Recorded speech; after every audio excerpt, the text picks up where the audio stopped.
The Golden Boy, Real Guide to Treasures. Ang ating episode ngayon mga katiyas ay tungkol sa totoong kwento ng isang gemstone hunter dito sa Pilipinas. At kadalasan, hindi natin inaakala na meron palang napakaraming gemstone sa ating mga lupain, lalo na sa mga ilog. Kahit maruming mga ilog ay meron pala niyan. Kaya sa gustong magkapera sa bato, sa mga gemstones, na hindi natin nakikilala pa, ay pwedeng pag-aralan ang bidyong ito para matulad tayo dito sa gemstone hunter na ito, na dito nabubuhay sa kanyang paghahanap at pagkukoleksyon ng mga gemstones or mga bato na pwedeng gawing gemstones. So narito ang dokumentaryo ni Atong Araulio. Ating panoorin.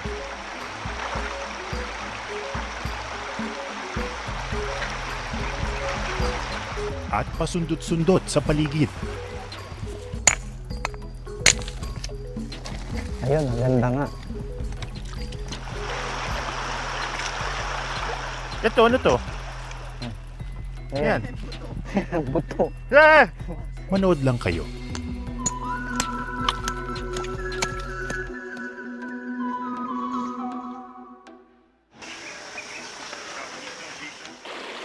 Isang maruming ilog na malungkot mang sabihin, katulad lang ng marami pang ilog sa lalawigan at sa buong bansa. Kapag nasa isang ilog ka, ano yung una mong pinupuntahan? Ano yung una mong tinitignan? Yung gravel bed po. Yung mga bato sa gilid po. Okay, so ito yung unang gawin kapag ikay mag-gemstone hunting. Tingnan yung tinatawag niya na gravel bed, yung gilid ng ilog. Kahit maruming ilog yan, kahit na anong klaseng ilog at creek, basta't merong iba't ibang uring bato, ay pwedeng merong gemstone na nakahalo dito. Ang tanging gawin lamang ay palaging mag-research sa internet, sa Google, ng mga uri ng bato na pwedeng maging gemstones kapag ito ay i-process. Balikan natin ang video ni David, ang gemstone hunter sa Pilipinas. Tinitingnan ko po muna kung meron o wala para hindi po masayang yung effort ko na pumunta pa sa dako pa roon. Ito yung mga una nyo nakita? Opo, Red Jasper po. Opo. Gemstone din po yan. Variety po siya ng parts. Impure nga lang po yung kulay, kaya hindi siya translucent. Opo. Yung kasing chalcedony, variety din ng quartz yun. Okay, itong mga gemstone na narito sa Pilipinas, ito ay mga semi-precious gemstones. Pero kapag na-process na ito ay meron itong halaga. Kaya kung tayo'y gustong magkapera sa mga bato lamang, ay pwedeng nating pag-aralan ang pagiging gemstone hunter.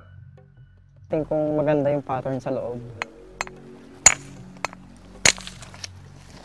Ayun, ang ganda nga.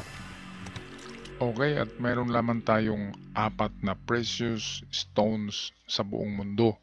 Ito ang diamond, rubies, sapphire at emerald. Yung 4 na yon ang pinakamahal na gemstones sa buong mundo. Pero dito sa Pilipinas ay minsan lang natin mahanap ang mga ganyang bato kasi hindi gaano ang mga Pilipino nagmimina ng mga gemstones. Hindi katulad sa Cambodia, marami nang nagmimina doon. Sa Mexico ay napakaraming emerald. Napakamahal ng mga gemstones na yun. Kaya kung tayo'y gustong makakuha kaagad ng treasures na nasa kategory ng gemstones, ay pwede nating pag-aralan ito ang pagiging gemstone hunter. Kasi kung diyan lang talaga tayo nag-rely sa Yamashita Treasures, ay medyo matagal-tagal tayong makakuha niyan. Pero dito sa gemstones, isang linggo lang ay pwede ka nang makapagbenta. Lalo na kapag katulad ni David na ikaw ang mag-process, ay pwedeng mong maibenta yan ng may halaga. Yan po ngayon yung ano. Halimbawa po ito, yung natanggal na to, iuwi ko na po ito. Okay. ikakat ko na siya. Gagawin na po siyang pendant. Paano mo nasabing maganda? Ano yung mga Yung batayan? po, ano po, yung may mga guhit na ganyan. Yan po yung mga cracks na nag-heal. Mhm. Pinasok po siya ng agata. Yun yung cracks na nag-heal po daw. Yun. Yung agate ay isang uri din ng Mineral parang po. Mineral din yun. Opo, Mhm. mineral. High school graduate lamang si David. Pero pagdating sa mga bato at gemstones, nakabibilib ang kaalaman niya. Ang tawag po dito sa mga bato na to ay semi-precious gemstone. Ayan, yan ang sabi ko na dapat mag-research tayo sa internet kung tayo gustong mag-gemstone hunter para sa pagkukoleksyon lamang or kung panghanap buhay ay pwede rin. Kaya palaging magbasa, manonood, mag-surf sa internet, sa Google tungkol sa mga pangalan at pinagmulan ng mga gemstones na ito. Batong hindi kamahalan. Kasi yung tinatawag naman po na precious gems, 4 lang po yun sa buong mundo. Number 1 po doon ay diamond, pangalawa ay sapphire, pangatlo ay ruby, at ang pang-4 po doon ay emerald. Ito pa ang ibang gemstones na nakita nila David. Ito po, petrified wood o fossilized wood. Oh. Fossil po siya ng kahoy.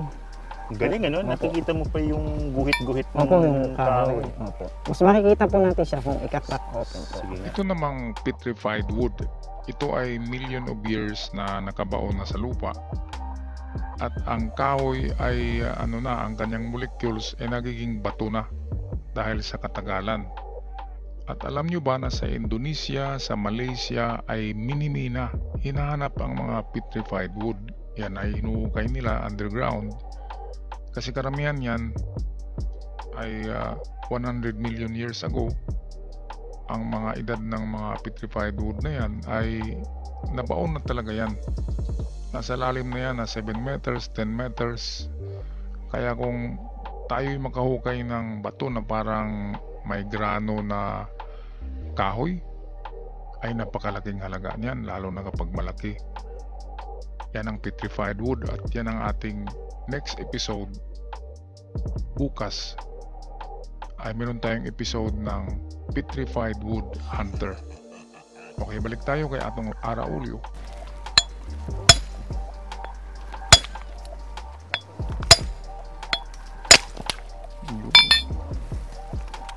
Pinong-pino na siya, no? Parang, kumbaga bato na talaga siya. Ako, bato na po siya talaga. Ang edad po nito, nasa 150 to 200 million years old po. Wow. Panahon pa ng dinosaurs. So wala na dito? Wala na po dito, doon po tayo sa banda ron. Ah, sige. Sige po. Kukunin ko lang po yung... Umikislap, ano? Opo, matigas po yan. Sa pagiging gemstone hunter ay it takes time. It takes time to be a master. Master sa pagkilatis ng mga bato at paghanap ng mga bato na ito. Pero sa ordinaryong mata, basta't mga bato na di kulay, ay itabi nyo na yan. Lalo na kapag mayroong magandang grano, siguradong gemstone yan. Kaya para sa mga taong malapit sa mga ilog, ay pwedeng kayong magkolektan yan.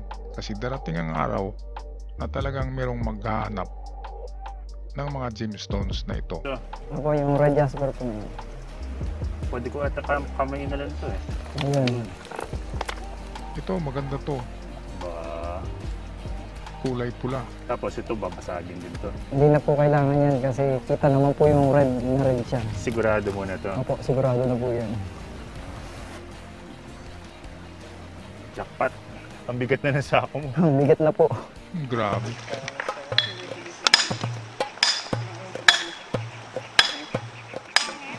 Naku, tinamaan yung paa.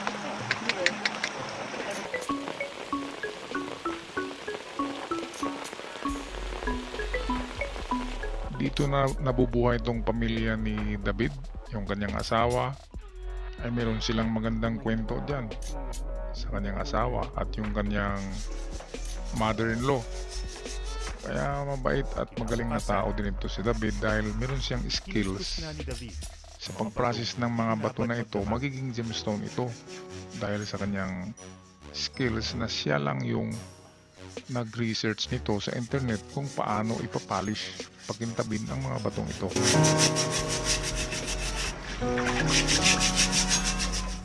Unti-unti nang lumalabas ang kulay nito. Dati po kasi bago ako mag ganito, bali gem hunter po talaga ako. Naghahanap po ako ng mga stone sa ilog, sa bundok, sa bukid, sa gubat. Tapos naisipan ko po na bakit hindi ko i-process kamukha nung nasa ibang bansa. Ito na yung binasag kanina. Ito po yung binasag kanina. Oo. Anong gagawin mo dyan? Isasala ko po dito sa number 80 grid. Opo. Para parang makuha yung forma niya. Yung forma niya na tsaka yung size po. Bali po ito po ang tinatawag na shaping. Dito po magsi-shaping sa magaspang. Nung umpisa po, Ayan, ito na yung pinakamahirap na parte ng pag-process ng mga nabiyak na gemstones na yan. Dahil sa yung daliri mo ay delikadong maisama dyan sa grinder. Kaya magkasugat-sugat ka talaga kapag mag-aaral ka nito. Pag-assemble ng sariling gamit at paghugis ng mga gemstone,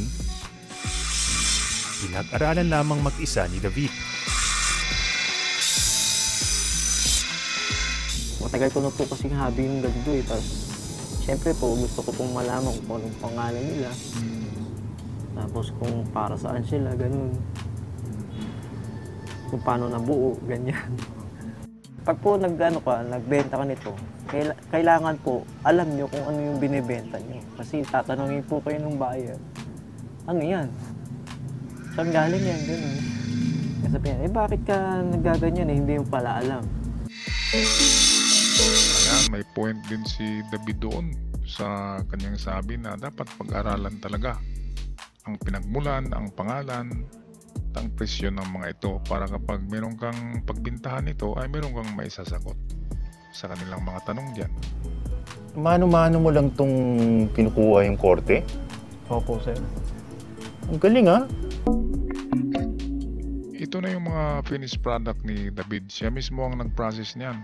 At ang kikintab niyan ay meron silang sekreto diyan kung anong pino ng liha na ginagamit diyan.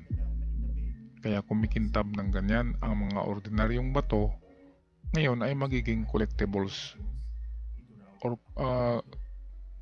collectible rock. Kaya kung gusto niyong pastime na ganyan na magkaroon kayo ng collection of gemstones ay gayahin niyo si David. Punta kayo sa mga ilog during weekends at mangungulikta ng iba't ibang kulay na bato. Kasi sigurado ang mga bato na yan kapag mayroong mga grano, yan ay mga gemstones. Competition na po eh. Nagagalit sila sa akin kasi mura yung benta ko, ganyan. Nagmura ako ng benta kasi nga po, pandemic. Magmamahal ako, walang bibili. Paano yung pamilya ko po? Grabe talaga yung pandemic, no? Ang daming naperwisyo. Ang mga taong walang sakit ay nilalagyan ng sakit. At ang daming yumaman sa pandemic dahil sa pagbenta ng mga walang kakwintang-kwintang gamit.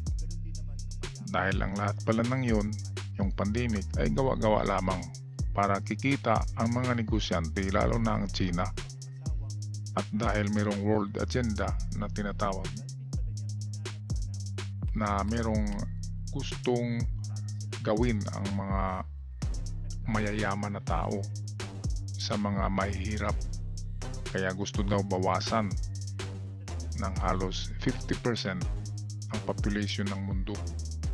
Kaya nag-imbento ng mga sakit na katulad ng pandemic. Ito, hindi lang pala gem hunter itong si David. Chicks hunter pa rin ito. Kasi yung kanyang nobya ng high school ay hinahunting niya eh. Pakinggan natin ang kanyang kwento. Ano yung kamay niya sa mama niya? Nagpakasal po kami nung June 26.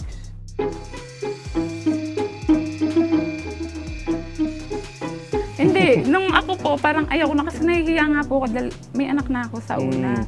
Pero siya naman po nagsabi na wala daw siyang pake-ganon. So sabi ko, ayoko na talaga, parang nadala ako. So sabi niya, papatunayan niya raw, hindi gawin mo ka ako. Sweetheart. Pinuntahan niya si mama. Doon po, sabi ko, totoo nga. Haba ng hair mo, ha? Gigi, no? Opo, yun po. Nakakatuwa naman. Parang ano, baka ikaw ang ultimate treasure niya. no? Ayan. Siguro po. Okay, sige nga. Galing din pala ng love story nitong si David tsaka yung kanyang asawa kasi 17 years niyang hinahanap magmula nang maghiwalay sila noong high school ay hindi naghanap ng ibang babae si David kundi hinahanap niya talaga araw-araw tong kanyang ex-girlfriend at nang matagpuan niya ay meron ng anak pero single mom. Kaya ginawa niya, pinakasalan niya. Okay rin tong si David At kung nagustuhan nyo mga ka-good news, mga ka-tiats, ang ating episode ngayon, huwag kalimutan mag-subscribe para palagi kayong updated sa ating mga uploads. Paalam at maraming salamat.